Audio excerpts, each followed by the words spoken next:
इकडे आहे काला घोडा कॅफे, काला घोडा चौक आणि इकडे आहे आपलं मंत्रालय। सो या दोन्हीच्या मध्ये आपल्याला दिसतं ते म्हणजे छत्रपती शिवाजी महाराज म्युझियम, ज्याला आधी प्रिन्स ऑफ वेल्स म्युझियम म्हटलं जायचं। आत गेल्यानंतर लेफ्ट साइडला तिकीट काउंटर आहे, तर आपण तिकडे तिकीट घेऊ शकतो। 150 रुपीज तिकीट आहे इंडियन सिटीजनसाठी आणि मोबाईलवरनं रेकॉर्डिंग फ्री आहे, पण तुम्हाला जर प्रोफेशनल रेकॉर्डिंग व्हिडिओ शूटिंग करायचं असेल त्याचे चार्जेस वेगळे आहेत। आत सगळं चेकिंग करून गेल्यानंतर असा मोठा परिसर दिसतो, छान मेंटेन केलेली बाग आहे आणि मध्ये मध्ये छान काही शिल्प, काही कोरीव काम केलेल्या गोष्टी आपल्याला दिसतात। आतमध्ये गेल्यानंतर पहिलाच सेक्शन जो आहे तो शिल्पांचा आहे, एन्शियंट स्कल्पचर्सचा। तर त्याच्या आधी आपल्याला हे चाक दिसतं। असं प्रत्येक ठिकाणी शिल्प किंवा पुरातन वस्तू ठेवली आहे आणि त्याच्या बाजूला त्याची संपूर्ण माहिती, त्याचा इतिहास, ते कुठून आणलं तो सगळा माहिती त्यांनी इथे दिलेली आहे। ही अशी एक पुरातन मूर्ती आहे जी नॉर्थ इंडियामधून मिळालेली आहे। आतमध्ये हा मेन सेक्शन आहे। बघा किती सुंदर वास्तुकला इथे आपल्याला बघायला मिळते। समोर छत्रपती शिवाजी महाराजांचे एक छान तैलचित्र आहे आणि हा वराह अवताराचा छान किती सुंदर हे शिल्प आहे, बघू शकता तुम्ही। त्यानंतर बाजूला त्याच्या काही फुलदाण्या, फ्लॉवर पॉट्स ठेवलेले आहेत पूर्वीच्या काळातले, त्याच्यात पण सुंदर असं नक्षीकाम केलेलं आहे। हे सेक्शन आहे पहिल्यांदा आत गेल्यानंतर ते जैन शिल्पांचं आहे। त्यानंतर ही शिवाची मूर्ती आहे, शिवांचे अवतार आहेत, ती खूप प्रचंड भव्य आहे आणि मला खूप आवडली। असेच हिंदू देवी देवतांचे वेगवेगळे आपल्याला इथे मूर्ती, पुरातन मूर्ती दिसतात। नागदेवतेची मूर्ती होती, हा भव्य नंदी आहे, त्याच्यासमोर उभ्या असलेल्या शिवांची मूर्ती आहे। त्यानंतर पुढे गेल्यावर हे पुरातन वस्तू ज्या पूर्वी वापरल्या जायच्या आणि पुरातन काही शो पीसेस, त्यानंतर बुद्धांची मूर्ती असं आहे।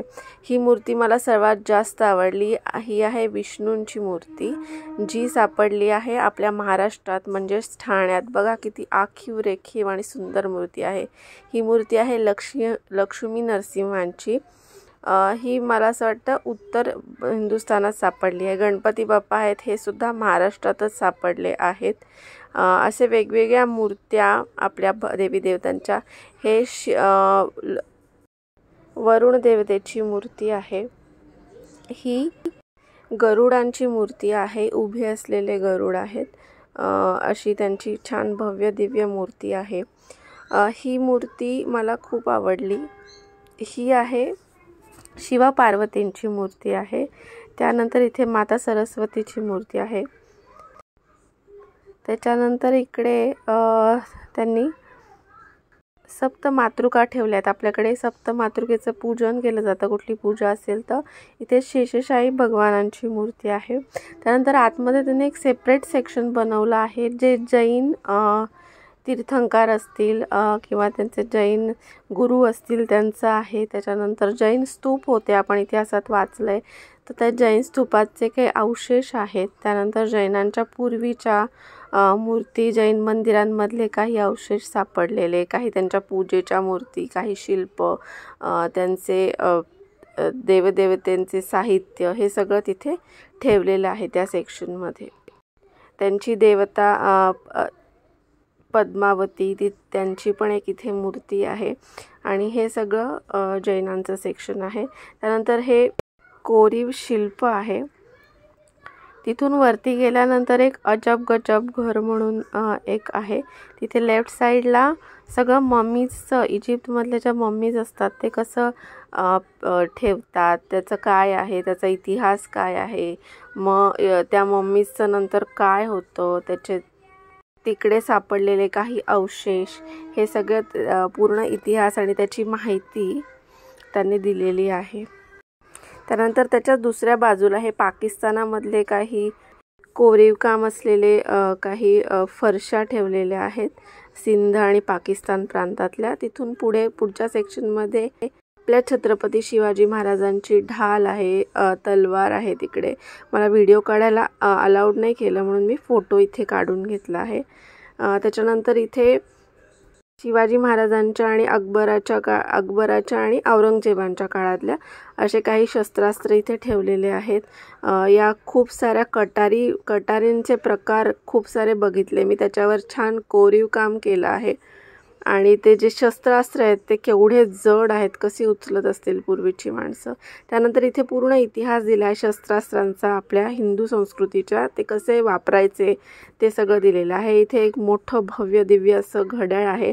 त्याचं वजन साधारण 100 किलो किंवा त्याच्यापेक्षाही जे डोराबजी टाटांचं कलेक्शन आहे त्यांच्याकडून हे घेतलं आहे म्युझियममध्ये ठेवण्यासाठी. या आहेत औरंगजेबांच्या ढाली, तिथे दिलं आहे. अकबरांच्या ढाली आहेत त्या. 3 ढाली आहेत, त्याच्यापैकी एक ढाल अकबरांची आहे. त्याच्यानंतर त्याच्या बाजूला काही प्राणी ठेवले होते त्यांनी. तिथून वरती गेल्यानंतर आपल्याला मध्ये एक जो गोल आहे तिथे हे पिंडीवर जे मुखवटे असतात त्या मुखवट्यांचं दर्शन होतं. पूर्ण पेंटिंग सगळं त्या नाशिकच्या वाड्याचं पेंटिंग खूप छान केलं होतं. त्याच्यानंतर जुन्या मुंबईचे काही पेंटिंग्स आहेत, ते पेंटिंग्स आणि त्यांचे आर्टिस्ट कोण आहेत ते सगळं त्यांनी तिथे दिलं आहे. त्याच्यानंतर एक वेगळं सेक्शन आहे जिथे कृष्णलीला सगळ्या त्यांनी दाखवल्या आहेत. त्याच्यावरचे श्लोक, कृष्णावरच्या कविता, कृष्णांचे पेंटिंग्स, राधाकृष्णांची लीला, त्याच्यानंतर वृंदावनमध्ये कृष्णांनी कशा कशा लीला केल्या या सगळ्याचं वर्णन आहे. आणि ते छान पिक्चराइज केलं आहे, छान पेंटिंग्स आहेत. आणि इथे एक TV आहे, त्याच्यावर सारखी माहिती त्याबद्दल दिली जाते. इथे समोर मला कृष्णाची एक सुंदर मूर्ती दिसली, बघा किती छान मूर्ती आहे. अशा प्रकारे कृष्णांचं एक वेगळं सेक्शन आहे. हे सेक्शन अवजारे सुहेली म्हणून. तर याच्यामध्ये पूर्वीच्या काळी म्हणजे जेव्हा मुघल शासक होते तेव्हा साधारण हस्तकला कशी असायची, कसं लिखाण असायचं, त्याच्यासाठी काय वापरलं जायचं, कसे पेपर असायचे, कचेरी कशी असायची त्यांची, कशा प्रकारे ते लिहायचे, हे सगळं ते ह्या सेक्शनमध्ये त्यांनी दाखवलं आहे. त्यानंतर इथे मला त्यांची लेखनाची पेटी दिसली, केवढी मोठी पेटी. याच्यावरती सगळं लेखनाचं साहित्य असायचं आणि ते उघडून रायटिंग करायचे ते लोक. हे आहे पूर्वीच्या काळी वापर जाणारं लेखनाचं साहित्य सगळं ठेवलं आहे. त्यानंतर या सेक्शनमध्ये जुन्या मुंबईचे सगळे पिक्चर्स आहेत, काही पेंटिंग्स आहेत, काही फोटो आहेत. त्यानंतर हे सेक्शन पूर्ण बौद्ध धर्मासाठी आहे. बुद्धांच्या मूर्त्या, त्याच्यानंतर वेगवेगळ्या म्हणजे चायना असेल, नॉर्थ ईस्ट कंट्रीज असतील, तिथे कसं काय बुद्धांना पूजलं जातं ते सगळी माहिती आहे. इथे जुन्या काळातले शोपीसेस ठेवलेले आहेत, काही शस्त्रास्त्रसुद्धा आहेत. किती सुंदर शोपीस आहेत बघा. हे बघा, हत्ती आणि त्यावरचा अंबारी, हे पण शोपीसच होतं. विठ्ठलाची सुंदर मूर्ती आहे, लक्ष्मी मातेची सुंदर मूर्ती आहे. त्यानंतर हे राजस्थानाचं एक छान कोरीव काम आहे, राजस्थानातून आणलेलं. हे आहे हत्तीच्या अंबारीवर बसायचे कशावर, ते आसन आहे. हे बघा, हे शिवाचं जे लिंगावर जे मुखवटा बसतो ना, ते पूर्वीच्या काळातले सगळे मुखवटे आहेत. त्यानंतर अनफॉर्च्युनेटली 2nd फ्लोअर बंद होता त्या दिवशी, म्हणून मला खाली यायला लागलं. त्यानंतर एक इकडे त्या म्युझियमच्या बाहेर आल्यानंतर एक वेगळं मुलांसाठी सेक्शन त्यांनी ठेवलं आहे, जिथे वेगवेगळे प्राणी पक्षी दाखवले आहेत. आणि जुन्या काळातले जे खेळ होते, म्हणजे मुघलांच्या काळातले, शिवाजी महाराजांच्या काळातले, हडप्पा संस्कृतीतले, आणि फक्त भारतातलेच नाहीत तर वेगवेगळ्या देशातले इथे त्यांनी खेळ दाखवले आहेत. आपल्याला फक्त बुद्धिबळ माहिती आहे किंवा सोंगट्यांचे खेळ वेगवेगळे त्यांनी दाखवलेले आहेत. हे बघा, हा एक खेळ आहे, हा आहे नॅकटॅफुल नावाचा खेळ आहे. असे वेगवेगळे खेळ त्यांनी इकडे दाखवलेत. मला खूप इंटरेस्टिंग वाटलं, हे मुलांसाठी त्यांनी ठेवलं होतं.